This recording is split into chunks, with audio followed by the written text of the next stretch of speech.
very, very happy to present Adam Gaffney. Thank you so much for joining us. Well, thank you for having me. So yes, I'm at Cambridge Health Alliance, and I'm on the pulmonary critical care division here. And fortunately, the epidemic has the tide has turned in Massachusetts, although it's turned in the opposite direction in a lot of other states, unfortunately, as you're all aware. So, and it's really unclear what's going to happen here next. Again, thanks for having me. What I wanted to talk about is a little bit of an overview of where things stand at the new crossroads that we're at now. The sort of how should we talk about Medicare for all in the COVID era? When I was putting together some slides for this talk, it became clear to me that I haven't actually given as many talks in the last few months as typical, because everything was canceled, obviously, in light of what's happened. And it also, I realized that so much of how I was speaking about this a few months ago even seems out of date. And so I think we're all going to need to sort of think a little more deeply about where we are now and the changing landscape, both economically and in terms of healthcare. So I've tried to begin to do that, integrating some of the things that I've talked about previously with some data and some thoughts about the sort of COVID age and how it affects what we're talking about. Real quick, are my slides visible? Yes. Yes. Right. And do you see, let me just, I'm just going to pull up to, do you have a full screen view of the slides right now? Yep. Yes. Just get us to the top.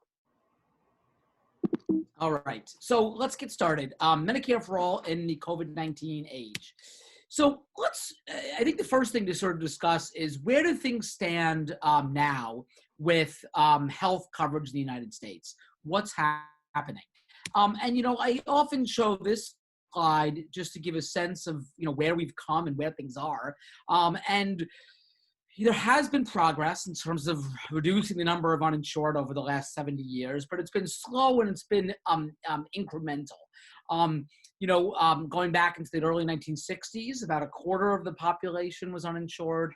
There was a rapid fall after the implementation of Medicare in 1966, as you can see here. And then things actually, got better up until about the 1970s. And then for about a decade or two after the 1970s, things got worse. In the Reagan era, we saw, attacks on Medicaid, and there was underfunding of public health programs, and there was a rise in the uninsurance rate up into the 90s and up until, in fact, the Great Recession. And then, of course, there was an improvement with the implementation of Obamacare in 2014. But that all being said, we still have 30 million people uninsured in this country. And even before COVID, and before the current recession, and even without assuming that Trump will be able to do anything to damage existing healthcare programs, the Congressional Budget Office estimates the number of uninsured is going to rise to about 35 million over the next 10 years. And of course, the uninsured today are not, uninsurance is not a great equalizer, of course. There's stark class divides in terms of who's insured and uninsured. And among non-elderly adults, for instance, more than a quarter of poor people and about a quarter of near poor people are uninsured. So very high proportions of those groups. And of course, there's stark racial divides in lack of coverage as well, with particularly high rates of uninsurance among Hispanic people and among Black people relative to whites. Now, that sort of was the situation sort of without much happening from the Trump administration. But since the new administration came into power in 2017, there has been subsequent losses of coverage. Now, of course, their effort to repeal the Affordable Care Act entirely in 2017 was defeated, and Paul Ryan's, sweeping dismantling of Medicaid fell. And in fact, in the wake of that, we saw a rise in the popularity of Medicare for All. But that being said, the administration has been able to sort of around the edges by chipping away at different programs, navigators, advertising, Medicaid waivers rather. There has been a sort of a gradual reduction in the number of people covered. The Census Bureau, estimated that there was about a 2 million person increase the number of uninsured going into 2018. Again, we now come into the COVID era, and things are changing dramatically. Just to give you a sense of the potential, because it's not really clear where we're going so far, the potential losses in coverage, you have to realize how many people have lost work.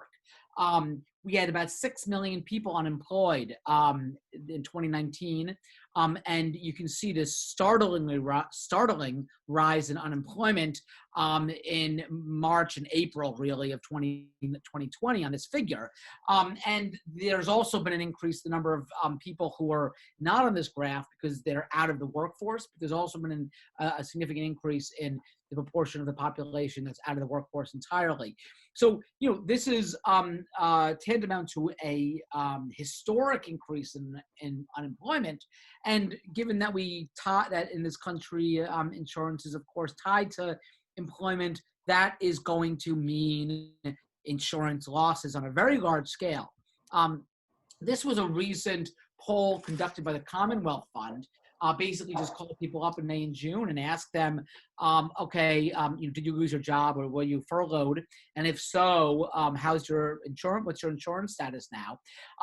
And they found that of people whose job had been somehow affected by COVID, whether they lost the job or were furloughed, about 20% were already uninsured. And if those furloughs become permanent, when COBRA runs out, when jobs no longer provide coverage to some of those workers on temporary leave, those numbers are going to increase. David Himmelstein and Steffi Wohlhandler estimated that 7 million or more may become uninsured in the coming months. So we are set to see a really historic rise in the number of people without any health coverage whatsoever. All right, well, let's shift gear now and talk a little bit about health in the COVID era. Where do things stand, and how is the COVID pandemic, how is it affecting our patients? Well, you've heard the deaths, you've heard the reports of how many people have died of COVID, well over 100,000 at this point, and it's climbing rapidly. The reality is that the number may be much higher than what we're seeing from those official COVID-19 death counts. And why is that? Well, there's no doubt some people who are dying because they have COVID, but it's not being registered as such because they die at home or they die without being tested. Certainly in the intensive care unit, you see patients who develop complications of other disease and then are shown to have COVID. So it's not surprising to me that there's been some deaths that have not been registered. This was a recent study that only goes through April 2015. Published in the Journal of the American Medical Association.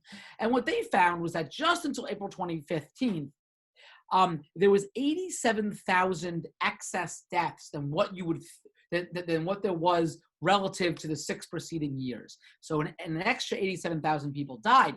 But what they found was that only about 56,000 of those were actually deaths attributed to COVID. About 30,755 were deaths that were attributed to other causes. Now, whether those are people who had COVID and weren't diagnosed, or whether they were people who didn't get care they needed to with heart attacks or diabetic ketoacidosis and avoided the hospital and died at home is unclear. I would guess that it would be a mix of the both. But you can see that as this kind of study is sort of extended out to the present day, we're going to see a really tremendous and historic increase in suffering and death, whether because of COVID-19 or as a consequence of recession and the shutdown of the healthcare sector. As you're aware, and this is, I think a very stark reality, that that we're seeing. These epidemics are not great equalizers, as the cliche goes. They disproportionately affect some groups more than others. And as has been widely publicized, COVID-19 is wreaking havoc on communities of color and lower income people. And again, this is something we've seen in Boston. Some communities had case rates that were in excess of tenfold higher than other communities, particularly hard hit in Boston, at least, were some of the Latinx immigrant working class communities. One study, this is in California, for instance, found that of those with COVID, about half of people who had COVID and who were Black were hospitalized, and about a quarter wound up in the ICU. And you can compare that to the proportion of people with COVID who are white, only about a quarter of whom are hospitalized, and about 1 in 10 who wind up in the ICU. So we see this in other health systems as well. In Louisiana, only 31% of their patient population is Black, but of all of their hospitalizations for COVID, about 71% were Black people, and 77% of the deaths were Black people, despite, again, only 31% of their patient population being Black. So the COVID pandemic is wreaking havoc in a very, very disproportionate way. And it seems to both be two things at the same time. On the one hand, as the previous slide shows, among those who are infected, outcomes are worse for people of color and low-income people. But there's also higher rates of infection for these communities. And that may be due to the fact that people of color and lower-income people have less ability to work from home, have less luxury to socially distance. If you're an essential worker, for instance, you don't have that ability to work from your computer. You have to go in. And household crowding obviously could be a contributing factor, and many other things. And we're still sort of figuring this out. In any event, this one survey-based study found that about 5% of Black people reported having been diagnosed with COVID versus 1% of white people. We're also seeing a really profound and impact on individuals in both jails and prisons. Now, this slide is not so much showing how the jail population is being impacted, but it's showing how our mass incarceration and the very high proportion of people who are put into jail is actually potentially serving to further exacerbate the epidemic. So in Chicago, these researchers found that as much as around 15% of total cases in Illinois might be attributable to the cycling of people in and out of Cook County Jail and the spread of the epidemic that engenders. Another more recent study found an enormous proportion of people in prisons are being infected. About 3,000 per 100,000 prisoners have been diagnosed. And again, we don't even know the adequacy of testing. Maybe totally, this is totally dependent on the adequacy of testing. So the number is actually obviously higher, and that compares to 587 per 100,000 among the U.S. population. So the epidemic is really wreaking havoc in our nation's prisons. And given that we have so many prisoners, given that we have such a high proportion of our population in jail and in prison, this adds up to an enormous amount of suffering. And of course, the people who are in prison are not a cross-section of American society. Again, disproportionately low income, disproportionately people of color, particularly Black people. And again, unfortunately, this is playing out similarly, same study in terms of deaths, with 29 per 100,000 people in the United States and the general population dying of COVID. The number is 39 in prisons, but prisoners are younger than the US population. So if you were to standardize the prison population by age, that would actually translate into about 173 deaths per 100,000 in prisons. So enormous impact on our incarcerated population. So that's sort of the health picture, how COVID is sort of wreaking havoc in terms of health. But the epidemic and the recession that it has engendered and produced also has major implications beyond those who are infected, beyond those who are hospitalized, but for the affordability of healthcare more generally. So to sort of make sense of this, we have to kind of at least understand how things were before we got to 2020. I show this slide often in my talks, and if you've heard me talk, you may have seen it already, but it's an article from The Onion, and the headline reads, "Companies' HR manager really pushing infant deductible healthcare plans." So again, this is a satirical publication, and the gag is that the boss has a new healthcare plan that it's pushing out, and they says it's really great. You can use it anywhere. You can use it for any kind of healthcare. There's no networks. There's no exclusions. The only downside is you have to pay 100% of the costs out of pocket, hence the infinite deductible. And obviously it's a joke, but there is some kernel of truth to this picture. What we've seen in the 2 decades leading up to the present moment is gradually rising deductibles. First, the proportion of insured workers who have deductibles has risen from about half to almost everyone. At the same time, the dollar amount of deductibles has risen. This is for single coverage, greater than $1,000. And for family coverage, it's about double. Keep in mind, this is for employer-sponsored plans, which are actually relatively more generous than people who are buying healthcare plans on the Affordable Care Act exchanges. Actually, I'll show this slide instead to illustrate this. These are 2019 deductibles on the ACA marketplaces. Again, these are the plans that are sold through the Obamacare websites. And what you can see, I put 2 different things on here. What I put on here is the deductibles for the bronze, silver, gold, and platinum plans. And you can see that silver plans, which are the most commonly purchased, have deductibles that exceed $8,000 for a family plan, meaning you have to spend $8,000 out of pocket every year for healthcare before the insurance even kicks in. Okay, that's a lot of money, obviously. But it's important to compare this to the blue bar. And the blue bar is not a deductible. It's the mean liquid assets of the American family. The average American family has $5,000 in the bank, all told.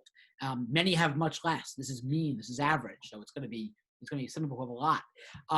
And so what that means is that the average family has less money in the bank than the deductible of an Obamacare plan. Again, this is pre-COVID.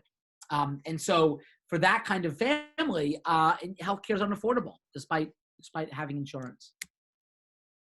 Hence, there's been an epidemic of underinsurance. And even though, as I showed earlier, uninsurance is improving, was improving until now, underinsurance is actually worsening. From 9% of the non-elderly population in 2003, we now have about a quarter of the non-elderly population underinsured today. And again, pre-COVID. What that translates to is about 35% of the US population reports not having needed care in the last year due to cost. And that can play out in different ways. That can play out in not filling a prescription due to cost.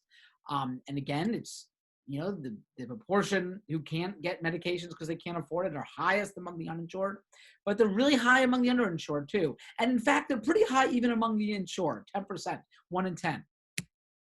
Similarly, not being able to go to the doctor because you can't afford it, about half of the uninsured. But again, 1 in 10 uninsured and a quarter of the underinsured. So a significant proportion of the U.S. public continues, even in the age of the Affordable Care Act, to not be able to afford to go to the doctor or get a prescription drug refill.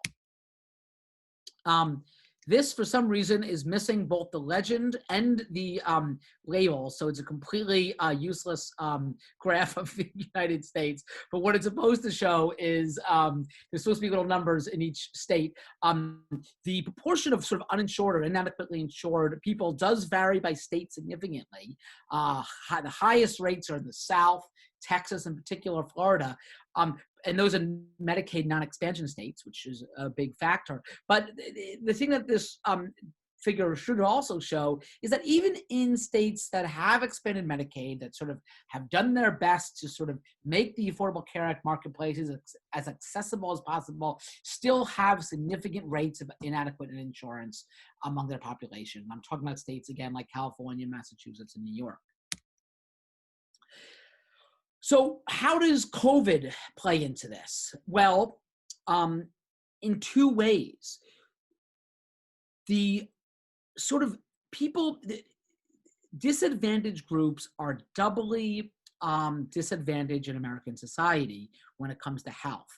On the one hand, because of structural racism and because of the ways in which inequality and lack of economic resources produces poor health in the United States, people of color and people of lower incomes are both more likely to be at risk of severe COVID. And I've already showed that. And this was a study we did that used data before the pandemic that basically just was the proportion of non-elderly people who are at risk of severe COVID or an increased risk of severe COVID because of comorbidities. And you can see that the population the proportion is higher in Blacks and American Indians and Alaskan Natives relative to whites. It's obviously much higher in those of low income compared to higher income people. But at the same time, those same groups are also more likely to lack adequate health insurance. So this study which we recently published, we found that of those who are at increased risk of severe COVID, either because of advanced age or because of significant major comorbidities, 18 million are either uninsured or underinsured. And of those, disproportionately, we see Blacks, Hispanics, American Indians, and low-income people represented. So just for instance, 13% of those at increased risk of severe COVID are white, whereas 22% are Black. And similarly, there's a gradient by income. And similarly, people in Medicaid non-expansion states are more likely to be inadequately insured. Again, this is of the increased risk for COVID population. So again, these low-income and minority groups are at double jeopardy in American society. They both face higher rates of acute and chronic illness because of the many ways that inequality produces bad health, and at the same time, they have worse access to medical care. So it compounds the underlying problem. But again, let's circle back for a second to how the COVID pandemic, but also the recession could be exacerbating these trends. So that data I showed in the last slide was from before the pandemic. This is a survey that was done by the Census Bureau. It's an ongoing survey. This is data from just recently, June 25th to June 30th. These are the proportions of American individuals who are facing some economic problems. 49% of American families in late June said they had lost employment income already. Okay, perhaps not a surprise. Another 35% say they're expecting to lose employment income. 1 in 10 have food insecurity, can't get enough or adequate food for their household. 26% are worried or unable to pay their mortgage or their rent. So the recession is exacerbating the economic inequality, and it's further reducing the economic resources that American families face. And as a result, all of these trends in terms of underinsurance, the ability to afford health care, are going to be exacerbated because the amount of disposable income that people have will fall. And as it falls, even if the deductible stay the same, that deductible will be all the more unaffordable, obviously. So things will get worse. And even if they didn't, things are already quite bad. This was a Gallup poll from April, which basically they asked people, would you avoid medical care because of cost if you had one of two things? The blue bar is if you developed fever and a dry cough, obviously symptoms of COVID. And then how about if you thought you had COVID-19? Okay, so they found that 14% of American adults in April 2020 would not get medical care because of costs, even if they had fever and a dry cough, and about 1 in 10 would even not get health care because of costs if they thought they had coronavirus. Again, disparities are present wherever you look.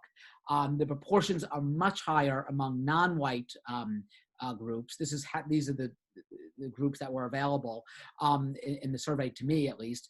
So about 1 in 5 non-white individuals would not obtain medical care because of cost, even if they develop fever or cough.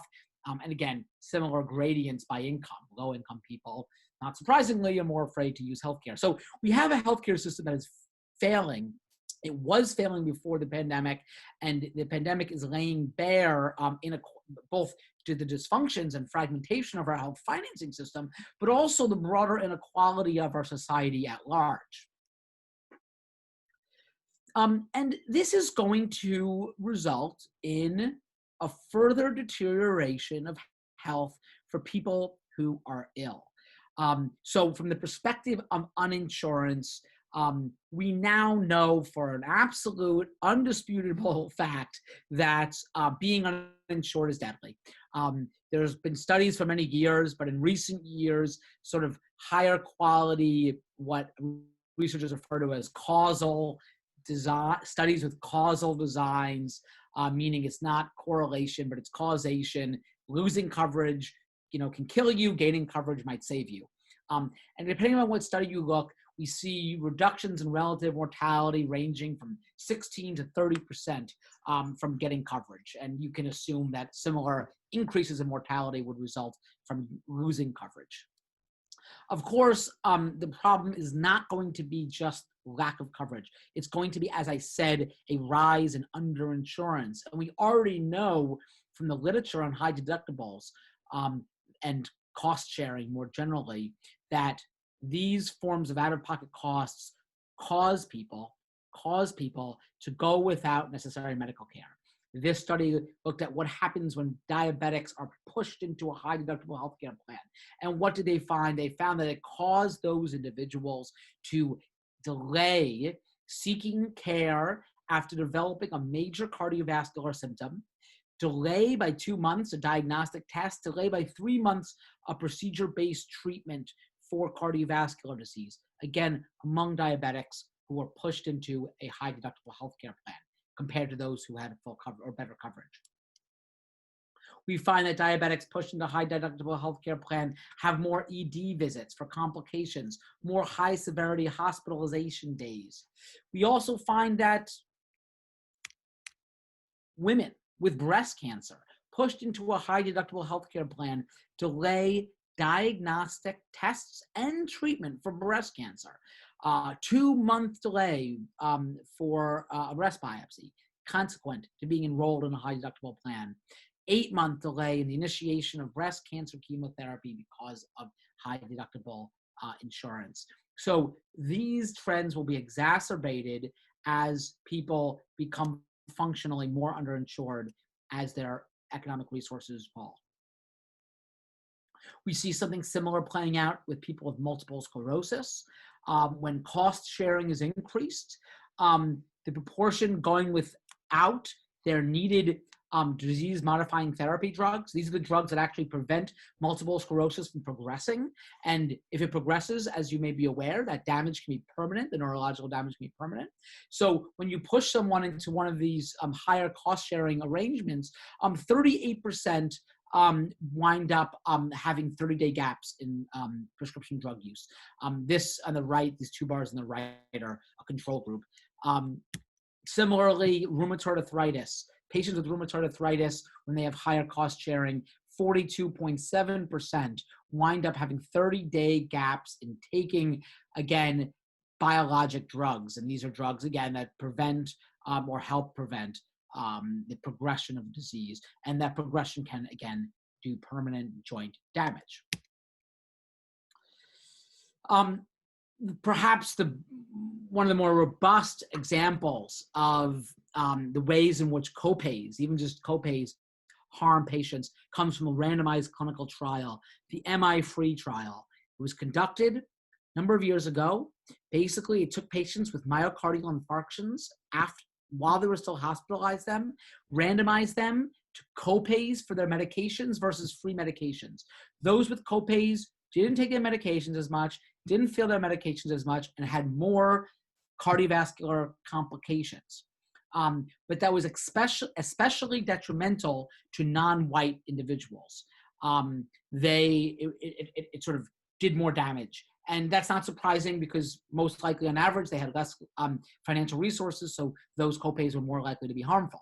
And so again, we need to think of health, the way we finance healthcare and structural racism, not as two separate things, but as two deeply interwoven problems. Our healthcare financing system exacerbates racial inequality. There's no question about it. This is also something we see and are going to see in patients with lung disease, a patient population that I wind up seeing a lot of as a lung doctor. There's been a long talk about unaffordability of just simple inhalers. We did work using national survey data, focusing on people with chronic obstructive pulmonary disease, COPD, and we found that high deductible healthcare plans caused big proportions of people with high deductible healthcare plans and COPD to delay needed care, not see a specialist, not be able to access care. Those in high deductible healthcare plans with COPD, 1 in 5 couldn't afford drugs. A quarter said they delayed filling a prescription to save money. And we also saw that those in high deductible healthcare plans had more ED visits and hospitalizations, potentially suggesting that these lack of access was resulting in worsening disease control, COPD exacerbations, and more severe adverse outcomes. The next trend that I want to just briefly outline is the ongoing corporatization of the healthcare system. This was just a recent February 25th, 2020 article in Bloomberg Business News talking about how Walmart is getting into the healthcare space. They're going to bring in doctors and dentists and whatnot into their stores and offer sort of an array of services. They, at the same time, this is just today or yesterday, Walmart also announced it's going to start selling health insurance. We've seen other insurance companies enter into the healthcare delivery space. United Health has gathered a doctor army, as this headline puts it, of 30,000 doctors that they are directly employing. CVS has gotten into dialysis. CVS bought Aetna and is basically becoming a sort of vertically integrated pharmacy benefit management plan insurance company. There's consolidation and merging and all sort of aspects of the healthcare system. And for those of us who are physicians, that may increasingly mean working for a big corporation. For patients, there's evidence that this corporatization will be harmful. We know from the literature on hemodialysis that hemodialysis offered by for-profit corporations, which is the norm, there's 2 big corporations that provide most dialysis in this country, that those patients have worse outcomes, in fact, more mortality, as opposed to nonprofit providers. And I think that in perspective of healthcare professionals, I think this crisis is going to push, as I mentioned, more of us into corporate employment. What we're seeing right now is somewhat of a crisis. Hospital revenues have plunged as hospitals have canceled all of their, not all of them, but many of their elective procedures. We've seen that private practice income has also fallen. There's been big increases in job losses in the healthcare sector, which really never happens in recessions. It's always thought to be a recession-proof industry, but this is proving to be the exception. And I don't think that's going to mean that, healthcare professionals remain out of work forever. I don't think it's going to mean that that healthcare providers are going to see drops in income forever. I don't think it's going to mean that these drops in revenues for major hospital systems are going to be indefinite. But what I do think it's going to mean is a further consolidation of the healthcare sector. I think the big fish are going to eat the little fish, which is already happening. But I think this very well may spur a further propagation of those trends, and that remains to be seen. But it's going to mean something. I think it's going to mean a dramatic change in the healthcare landscape potentially. And then finally, this is all playing out at a moment in which we have tremendous waste in the healthcare system, and that will get worse, that may stay the same, but either way, it's something that the vast majority of existing healthcare proposals are not really going to do anything about. You may have, heard about the recent sort of updating of the administrative waste study from David Himmelstein and Stephanie Woolhandler and their collaborator, Terry Campbell in Canada. In 2017, a third of our healthcare dollars are going towards administration in the United States, not to healthcare, which is double the proportion of Canada. That is money, but it's also time, and it's also lack of job satisfaction for healthcare providers. A Time Motion study of 57 doctors at 16 practices found that doctors were spending about 27% of their day in FaceTime with patients, and about 49% of their day on the electronic health record or doing desk work. Another, Time Motion type study found that of the workday at a large academic medical center, doctors were spending 4.5 hours per day of the workday on the electronic health record, and another hour and a half after hours at home. And I'm worried that the push towards telehealth, which I think certainly has a role in times like this in particular. One can imagine a world in which, the combination of rising telehealth and corporate takeover of healthcare delivery and administrative burden on providers could really produce a sort of dramatic worsening in the sort of quality of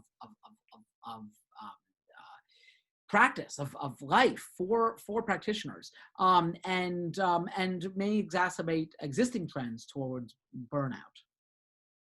And of course, the preservation of private health insurance, despite the implementation, not despite, but despite everything that's happened, has meant that huge amounts of money are being siphoned out of the healthcare system into the coffers of private insurance. Just to give you a sense of the numbers involved, this was a Congressional Budget Office study from 2016, and they found that overall, about 15% of all premium dollars going towards private insurers were being used on overhead, meaning they weren't going to hospitals or doctors or healthcare or medications. They were going towards overhead for things, which includes things like marketing, executive salaries, shareholder profit, and so arguing with doctors and hospitals over payments, and fighting patients for claims, and so forth. And that's an enormous amount of money in an industry as large as healthcare. Again, $4.0 trillion a year on healthcare. These kinds of overhead translates into enormous amounts of money.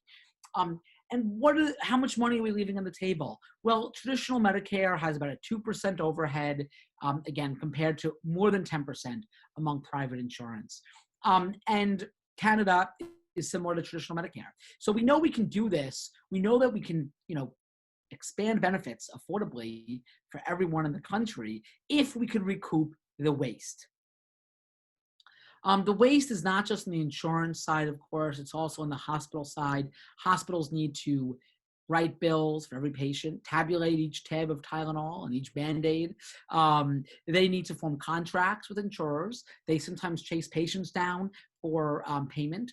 They need to collect co-pays and deductibles. They have to deal with the multiplicity of different insurers. They have to credential providers for all the different insurers.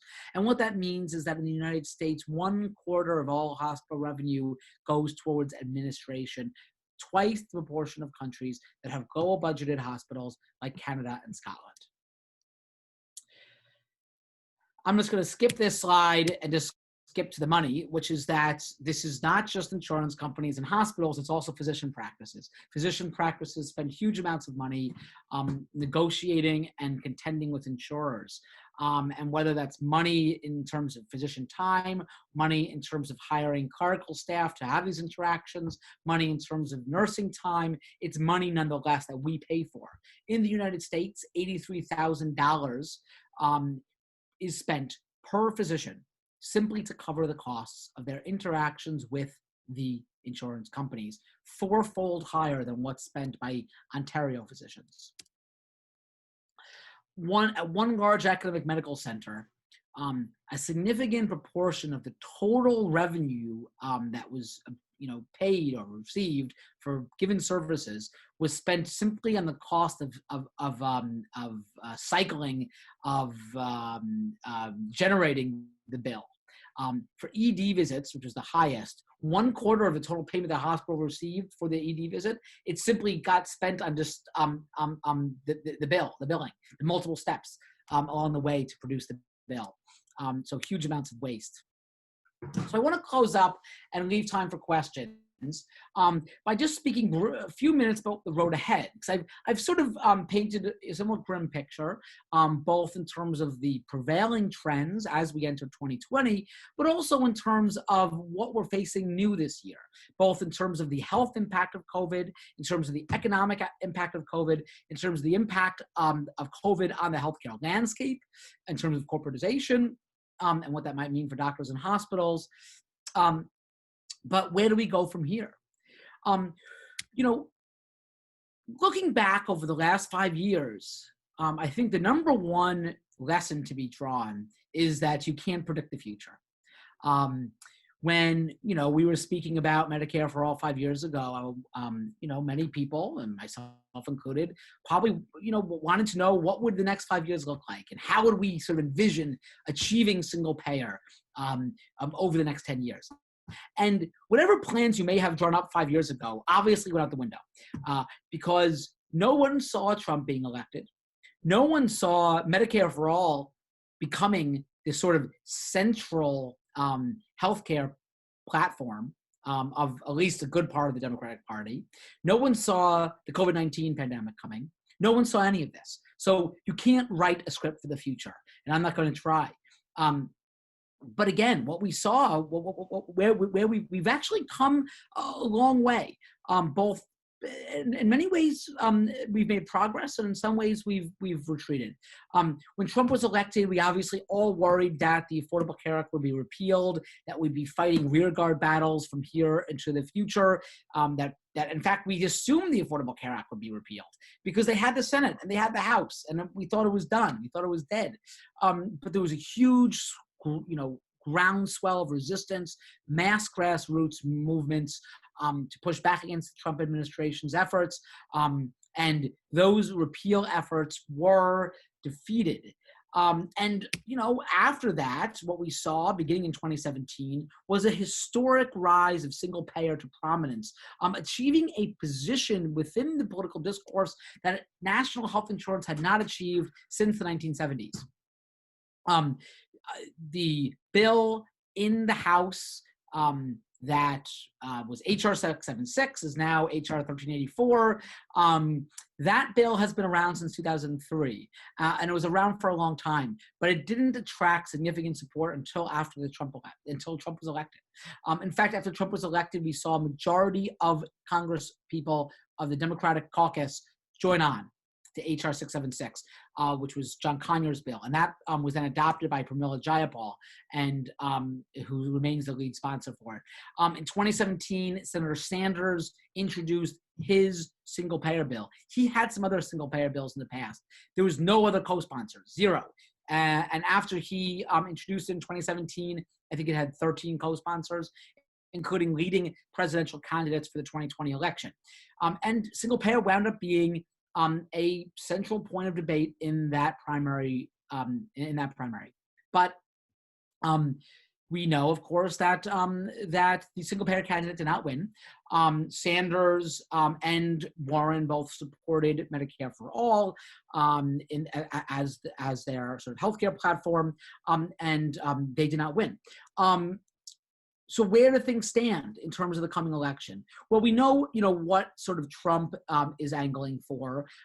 No doubt in my mind that if they had the support in Congress, they would try again for an Obamacare repeal or something like it.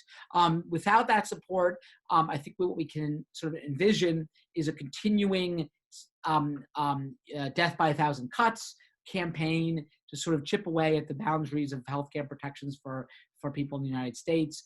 And there's obviously this Supreme Court case that if it was decided against sort of in the way that the current administration wants, would mean also the elimination of the Affordable Care Act. We don't know which way that's going to go. On the left, or on the liberal end of the spectrum, Joe Biden is obviously the Democratic candidate. Just yesterday, a task force that was aiming to bring together the Sanders team, some people from the Sanders team, as well as representatives from the Biden campaign, produced a document sort of outlining a platform. And not surprisingly, it does not include Medicare for All. And I won't go through the details, but it includes a number of measures that are sort of now fairly standard among Democrats to bolster insurance coverage during the pandemic, including free COVID testing and treatment, sort of expansion of the ACA, subsidization of COBRA, and then sort of more in the future, a public option, the ACA marketplaces that would have improved subsidies relative to current ACA plans, lowering Medicare eligibility age to 60, expanding Medicare benefits, and allowing Medicare to engage in drug negotiations for the whole country. Many of these provisions would expand coverage, but they would not do what needs to be done and what only Medicare for All can achieve. Only Medicare for All is going to really reach 100% population coverage, even including undocumented immigrants, given the way the bills are phrased. They are meant to expand coverage to all U.S. residents. The Medicare for All would achieve public financing of our health care. It would provide a comprehensive and standardized benefit package to the whole country, including benefits that are usually left out.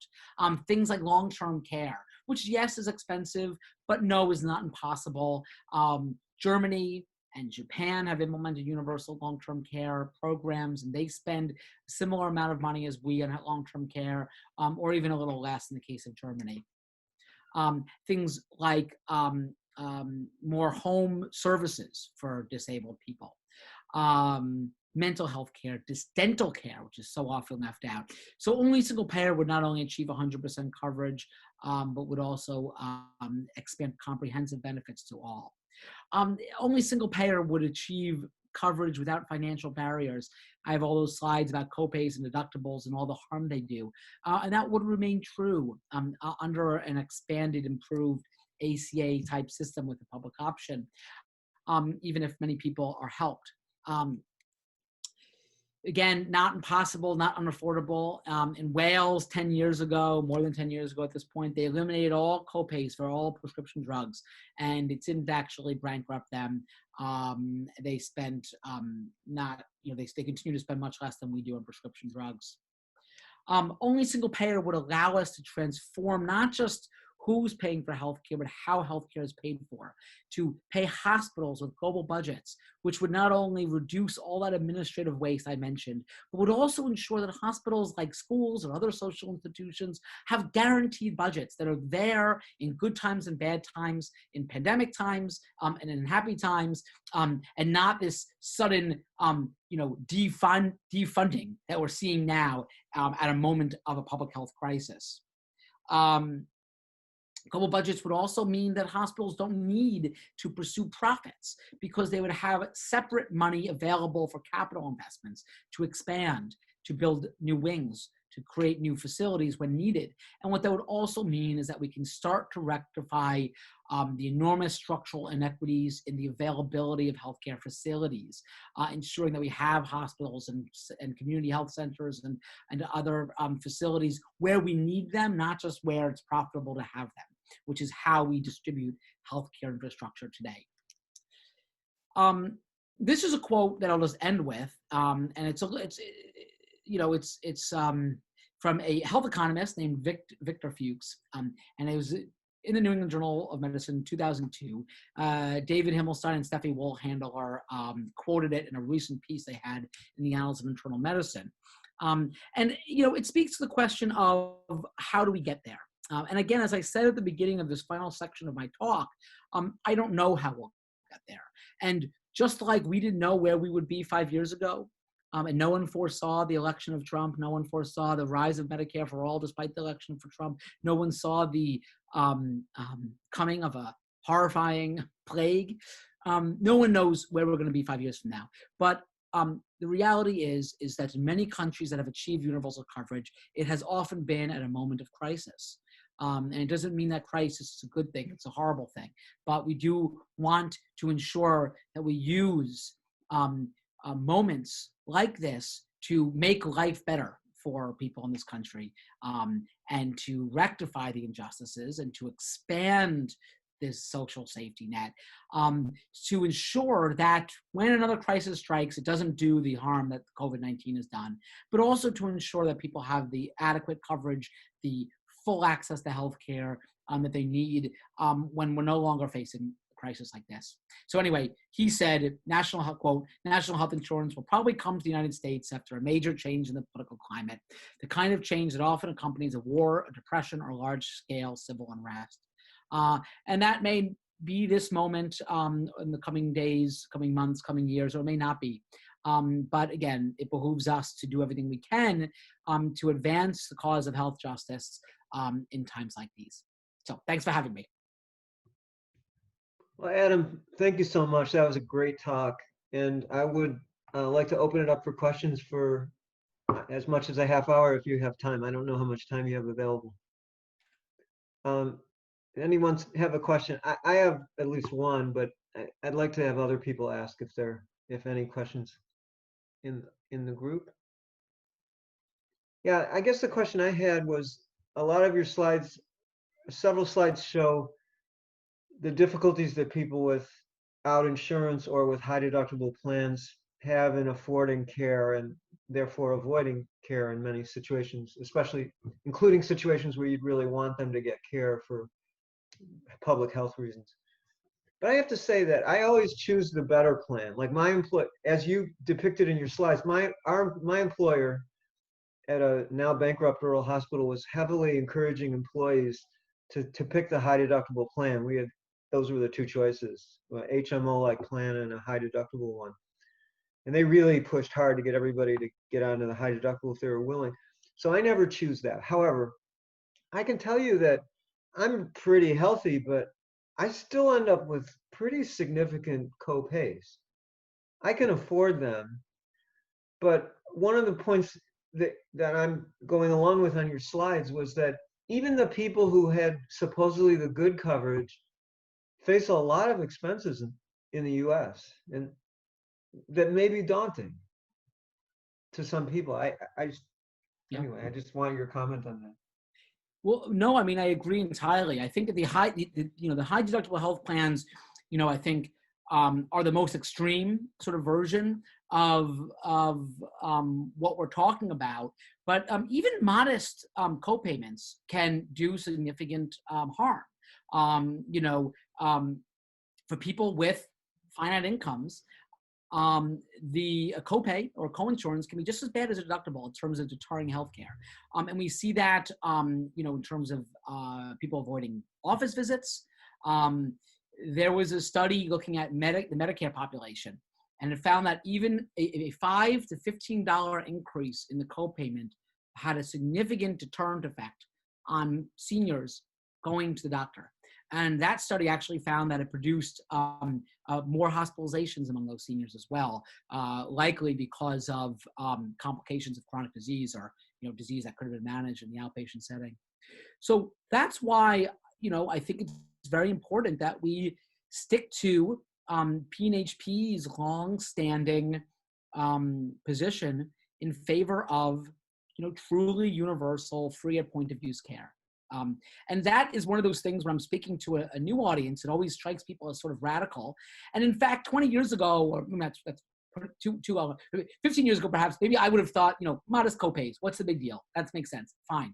But the more I've learned and the more I've seen is that there's no way to set these prices right.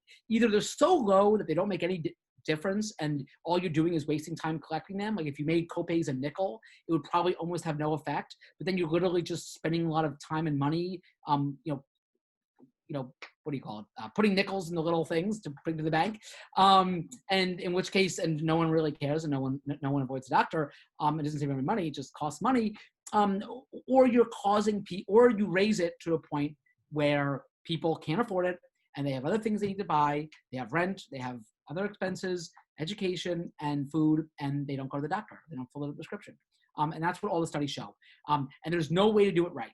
There's no way. The economists forever have been coming up with fancy insurance designs to sort of have copays higher for some things and not others, and you can't do it because the reality is that the expectation there is that the patients are supposed to,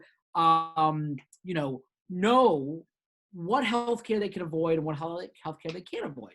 And if we all knew that, you wouldn't need doctors because you would be able to know if you needed care or not. You could just sort of write your own prescriptions, right? And so you need evaluation. You need to see a doctor. You need to go to the ER and have the test done or whatever the case may be to see if you have just a bad chest cold or you have a heart attack. And so I think, that's something that is fundamentally different between a single payer proposal like that of P&HP and some of these more patchwork proposals, among other things. But a big part of it is that we do call for, free at point of use care. That's been achieved in Canada. It's been achieved in the UK. In many European countries, there may be some small copays for certain things. They're pretty nominal, and they honestly could probably get rid of them and it wouldn't matter. In Germany, there's no copays for doctor visits, and it's sort of nominal for a hospitalization. So that's, I think, something that's going to be hard to win, but it's important that we keep that in our sights because it's the only way to ensure that we're not rationing healthcare by race and class is to make it free. Yeah. Any other questions? Question about the Biden plan. That 8.5%, that's just on premiums. Is there any regulation in the Biden plan for deductibles? So you're right. That's just for premiums. What they do say in the Biden plan is that they would set the premium cap. They would benchmark it to gold plans rather than silver plans. So that would mean that it would be an upgrade to some extent in terms of the actuarial value of the plan. So in other words, currently, let's just say you're making less than 400% of the poverty level now. If you're buying an Obamacare plan, that means that a similar proportion of your income, no more than that proportion of your income would go for the premium, but that only would mean getting a silver plan. If you wanted to get a gold plan and you were making 399% of the federal poverty level, you'd have to spend more than 8.5% of your income. Under the Biden plan, it would be, and this is not perhaps the most elegant explanation. The capped plan that you mentioned, the 8.5%, would be benchmarked to a gold plan, which has an 80% actuarial value as opposed to a 70% actuarial value. So that would translate into somewhat lower deductibles, but you could still have significant deductibles. The plan also calls for that, and it's a little confusing as written because it says it sort of references different public option plans. So presumably there'll be more than one, which is sort of odd. But anyway, it is what it is. And it says there would be at least one no deductible public option plan, but it's not clear what that means. I mean, to my mind, to my read, that plan would still have the same actuarial value as the deductible plan. And if that's true, that means that approximately the same amount of money you still have to be paying out of pocket. So all that would mean was that instead of paying that amount of money for deductible, you'd pay that amount for copay or coinsurance. And coinsurance is a proportion of the cost of the service you pay out of pocket. So 20% coinsurance means that you pay, 20% of the hospital bill or whatever. So that's not necessarily, any better, if that makes sense. So I'd say a slight improvement. I would say incremental improvement in the cost sharing, but it would still be there. Right. Is he proposing any taxes to cover these improvements? Or is it just going to go onto the deficit? I don't know. I've only read the healthcare section, and I'm not aware if there's a financing piece with it. I'm not sure. Yeah. There is. Any other questions? There is. Someone said. If Do you think, Adam, that these incremental proposals will ultimately delay single payer, or will they get us a little closer, politically speaking? This is a long-standing debate, and I don't know the answer to it. What I would say is that I think it's hard to know if, from a political perspective, incremental changes are beneficial or sort of thwart sort of the ultimate sort of goal. But at the same time, they do help people, right? And I think that the best way to get to Medicare for all remains continuing to advocate for Medicare for all. But I also believe that continuing to advocate for Medicare for all will also mean a higher likelihood of incremental solutions being passed in the meanwhile, and of those incremental proposals, a shift towards more progressive versions of them. So that I hope that doesn't come across as a dodge, but that's how I would describe it. I think that I don't know how exactly it will play out politically, but I believe that by pushing for Medicare for all and nothing but, we are not only more likely to eventually get Medicare for all. I think if we don't push for Medicare for all, we'll never get there. We're also more likely to actually win some of these incremental victories. Because what we've seen clear as day play out in the last 5 years is that as Medicare for all has risen in prominence, the incremental proposals have shifted, right? Yeah. So the public option of, say, 2010 variety was a very modest sort of thing. And that would have actually, according to the Congressional Budget Office, not actually improved health coverage in terms of the proportion of the country uninsured at all, which to me is barely worth pushing for. But since then, we've seen that the sort of centrist proposals have moved in the progressive direction, and they would do more and cover more and have more subsidization and lower cost sharing. It doesn't mean that they're enough, of course. I think my stance on that is quite clear. But I think that's a good illustration of the fact that it's not an either or fight. And I think it's going to be important to keep in mind as we move forward. Pushing for Medicare for all isn't going to be thwarting the achievement of incremental measures. There will be some people who will say, stop doing that, you're confusing the message, but they're wrong. There's going to be plenty of people pushing the incremental programs. By keeping the image of true universal healthcare in sight, we create the narrative that makes it clear why it's all worthwhile. And I think that's the role that we have to play as we move forward. And so it doesn't mean trashing incremental proposals. It means speaking honestly and scientifically about what they would do and what they wouldn't do. So when I speak about an incremental proposal, I basically just try to be objective, honest, and scientific about what it would achieve an incremental improvement in the number of people with insurance, which is a good thing, no doubt. What it wouldn't achieve. Still lots of healthcare and affordability, narrow networks, high deductibles, et cetera. And I think that is going to be the best way to sort of tackle, and this is going well beyond your question, I think that's going to be the best way to deal with the tensions that we'll face moving forward if there's a change in government and if there's a new healthcare discussion in which Medicare for All is not the leading proposal. If that makes sense. Adam, I have a similar question regarding incremental changes, and I think we all would agree with your general approach.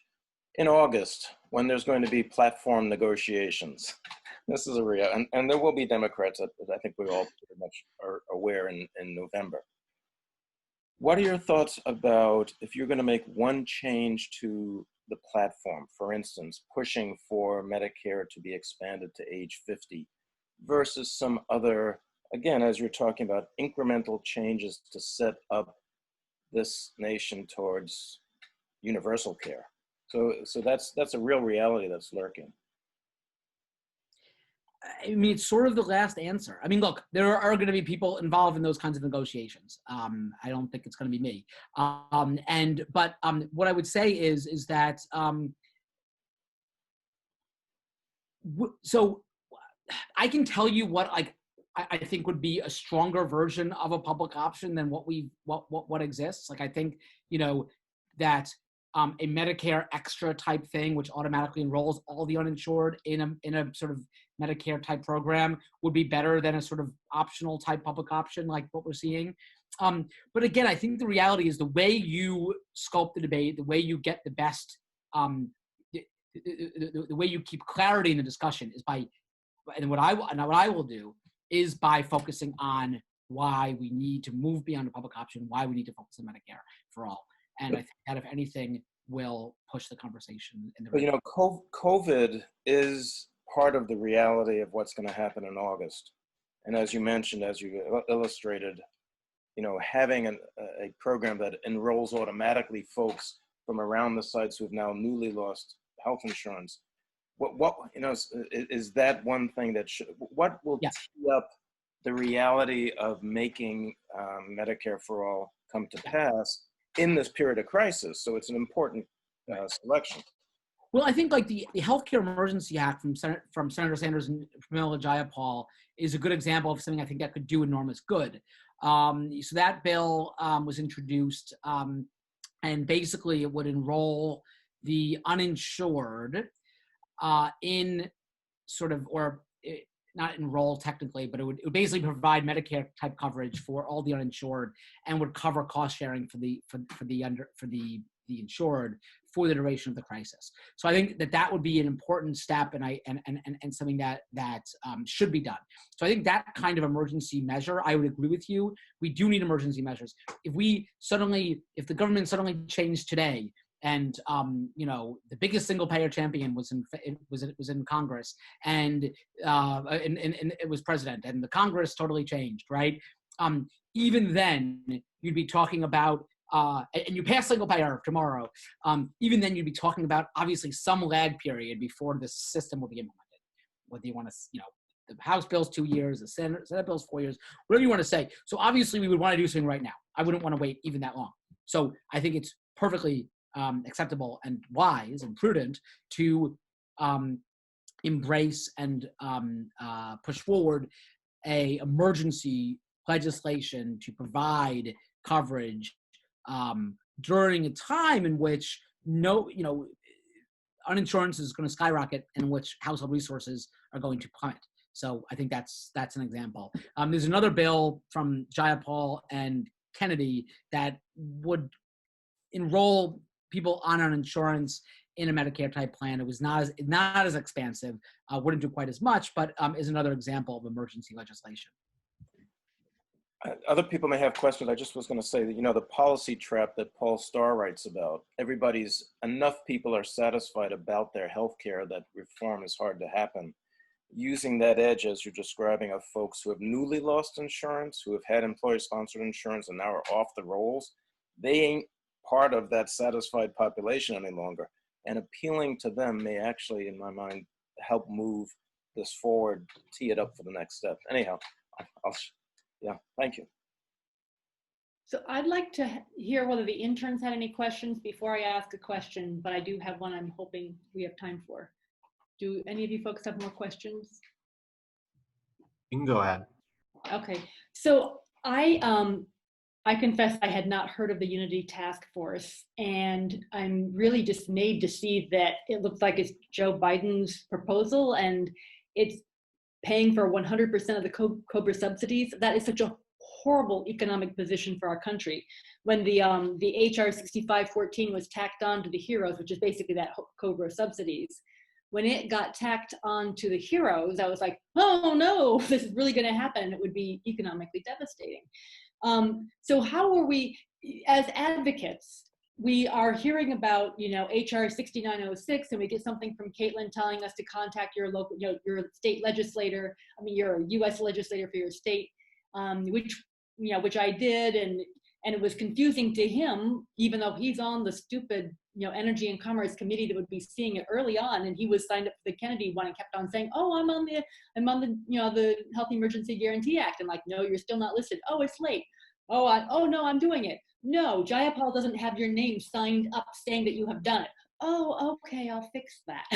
So it was a very time-consuming task just to do that, and while I'm doing that, I don't even realize that this Unity Task Force is some group that we should have been contacting, similarly giving our concerns about this, what they're looking at. So when is the first you heard about it, and were you contacting any members who were on that, or what should we as advocates be doing? It was announced a while back, and it included some Sanders supporters, specifically Abdul El-Sayed as well as Pramila Jayapal. That's that. But you're right that I was not surprised that Medicare for All did not emerge from that. I'm really surprised about that, but I'm really surprised about the COBRA. That's so much money. It's so inefficient. I think people on. Go ahead. Yeah, I was going to say we just speak candidly and honestly about what these provisions would do, what they wouldn't do. I would agree that I think as an emergency measure, subsidizing COBRA is not the way to go, and by a long stretch, it is going to be far more expensive. It is propping up the private insurance industry. It's a sort of a bailout for the private insurance industry. It doesn't. They don't need a bailout. It doesn't do anything. They don't need a bailout. I mean, they're doing fine. In fact, right now. I mean, I think the private insurers may actually come out ahead in this because their payout, their sort of payments have fallen so much to healthcare providers. Right. It does nothing for people who are uninsured, but who are just uninsured for other reasons, who didn't just lose their coverage, who didn't have employer-sponsored coverage. It doesn't do anything for deductibles, and I can go on and on and on. So yeah, that's what we say. We critique it and along policy grounds and say what's wrong with it and what it won't do. Okay, so we just have to. I don't know what the process is for like keeping track of where you should be advocating. Like that just, I went right over my head. I didn't know about this task force, so having to be plugged in better somewhere. It was just the news today or yesterday. So, but again, it's just speaking honestly and clearly and critiquing what should be critiqued. Any other questions? Any of the interns have anything they'd like to ask right now? I was just going to ask if you had any comments on like the vaccine situation for COVID, if you thought that what the political will might be once that is developed and the probable unequal access to it. It's a good question. I mean, I think that, it's likely that it will be found to be it will be preventive care and consequently will be covered, will supposed to be covered, by insurance without cost sharing, under the sort of Affordable Care Act provisions. But you're right. I mean, in terms of, how will it be made available? who will have access to it, and then also how much will it cost and how much will we be paying to the developer, I think are really open questions at this point. I think that there's going to be a lot of pressure for it to be, sort of available without cost sharing, I think. And I think that will probably happen. But I think there's a very, I am worried about this sort of equity of access in terms of who gets it and who doesn't. But I'd be curious to hear your thoughts as well. I mean, is that? I'd like to ask the students if they had it. They met with the head of our Vermont's Blue Cross plan yesterday. And one of the questions that I don't know if they got time to because I was working yesterday, was whether, so Vermont has been one of the best states all along. We've had the lowest incidence of COVID throughout, taking the whole period together, along with Hawaii. I think we're in second place. And part of it is luck, but we've also had strong public health measures. So when they asked, I wonder if what the CEO, what he was going to do with all this extra money that he's accumulated. And there probably are a smaller number of health insurance plans in the highly affected cities where they may have lost money, where there was a lot of intensive care and a lot of activity going on. But probably the majority have saved money because of the cancellation of elective surgery. And I think that there won't be as much catch-up care. I think I think they'll save money, certainly for this year. I agree. So is this like a scandal? Like, could this be something that one could publicize and say, okay, so whose money is that? Like, that's healthcare money, right? Or do they get to just take the money? No, I mean, I think that is something that we should make clear, and it goes to show how silly, our system is structured. I think that one way you can sort of see that playing out is the big job losses in healthcare, in hospitals, doctor's offices, dentist office, and there haven't been job losses in the insurance sector. And I think that sort of, demonstrates what you're talking about. I mean, I think if they do post big profits, that's something that we should be very clear about. I mean, why is it that we have a system that when people are going without care they need, it's profits for insurance companies? It doesn't make any sense. I would agree with you. I don't think there's going to be nearly as much catch-up care as anyone's saying. First of all, a lot of this is not just elective surgeries. It's just visits to doctors, right? And you're not going to be able to catch up with that. If people go to doctors once a month and they continue to do that, they're not going to suddenly see, a doctor 5 times in 1 month. It doesn't make any sense. So there's not going to be enough catch-up care to make up for it. We're going to see, I think, a historic fall in healthcare spending, which is going to be sort of ironic in the sense that there's always been so much focus on national health expenditures and healthcare spending and bending the cost curve. And we're going to be in this position when like healthcare spending actually falls, but it's not really a good thing. And it still is going to occur at a moment when people can't afford healthcare.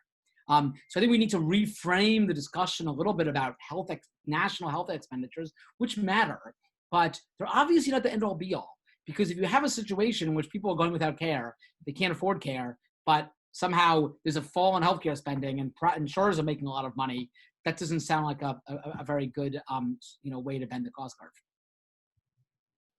So Bree, what did the fellow at Blue Cross say? I'm sorry.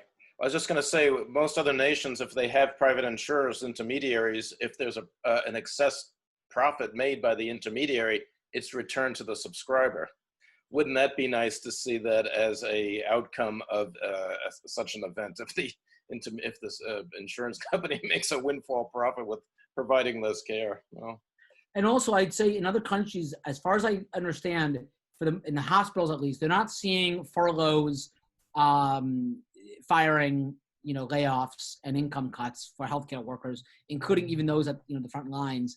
It was the Boston Globe reported that Boston Medical Center, which is in town here, took care of a ton of COVID patients, massive shortfall in revenue, and furloughed 10% of its staff, roughly. That's not happening in the VA. It's not happening in other countries. Not happening in Canada, Canadian hospitals. That doesn't make any sense. It speaks to the very dysfunctional way that we finance hospitals in this country. And I just had a piece on this in the Baffler magazine about how dysfunctional this way of paying for hospitals is, and how we have to not just change, who pays for care, but how we pay for it. I have a small question, but I'd like to hear from other people who may have more significant questions. But Bree, what did the CEO of Blue Cross say about the money thing, or any of the other interns? We didn't end up getting to that question. I don't think he talked about it really. Okay. Yeah, but I think he would have just said we would give it back to our policyholders because we're nonprofit, and so we maintain 0.5 to 1% profit margins, and anything in excess we just give back. Mm-hmm. I thought there was something in the ACA that you had to spend at least 80% on actual medical care, so that if they had spent less than 80%, they would have to refund. And I hear instead they're asking for increases. I don't understand. That is right. It's 15 or 20% overhead max, I think, depending upon the size of the insurer. I forget. But that allows them to push it to the act. That sort of allows them to sort of maximize, even if they can't go over a certain amount of profit taking. They can absolutely max out. Which is, and again, the 80%, what they call medical loss ratio, 85%. That's still so high. It's so low, right? I mean, it's 98% for Medicare. So the fact that they're limited at 80 to 85% is still kind of highway robbery. But I think this nonprofit Blue Cross Blue Shield is still asking for a 4.6 or something percent increase in premiums. Yeah, I think so. Yeah. And for-profits or non-for-profits will find novel instruments to put those additional surpluses into, just like hospitals do. And the BCBS CEO yesterday said that his last rate hike was 11%, or a couple years ago, and 9 out of 11 was pharmaceuticals. And he said, I can't do anything about that. Okay. Any other questions?